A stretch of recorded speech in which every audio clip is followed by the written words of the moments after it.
কুয়েতে চলমান আকাশপথ নিষেধাজ্ঞার কারণে আটকে পড়া প্রবাসীদের জন্য এটি সত্যিই একটি স্বস্তির খবর। কুয়েতস্থ বাংলাদেশ দূতাবাসের প্রচেষ্টায় জাজিরা এয়ারওয়েজ সৌদি আরবের দাম্মাম হয়ে ঢাকা কুয়েত রুটে বিশেষ ফ্লাইট পরিচালনা শুরু করতে যাচ্ছে। ফ্লাইট সংক্রান্ত গুরুত্বপূর্ণ তথ্যগুলো নিচে দেওয়া হলো। ফ্লাইটের সময়সূচি ও বিস্তারিত। চালুর তারিখ আগামী 12ই এপ্রিল 2026 থেকে এই বিশেষ ফ্লাইটগুলো শুরু হবে।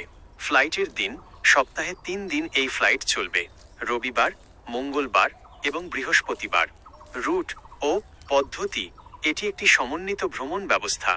যাত্রীদের কুয়েত থেকে বাসে করে সৌদি আরবের দাম্মাম কিং ফাহাদ আন্তর্জাতিক বিমানবন্দর নিয়ে যাওয়া হবে এবং সেখান থেকে জাজিরা এয়ারওয়েজের ফ্লাইটে তারা ঢাকায় পৌঁছাবেন। একইভাবে ঢাকা থেকে দাম্মাম হয়ে কুয়েতে ফেরা যাবে। বর্তমান অবস্থা, মধ্যপ্রাচ্যের অস্থির পরিস্থিতির কারণে কুয়েতে সরাসরি ফ্লাইট বন্ধ থাকায় জাজিরা এয়ারওয়েজই এখন একমাত্র এয়ারলাইন হিসেবে এই সংযোগটি চালু করছে। কিছু প্রয়োজনীয় তথ্য।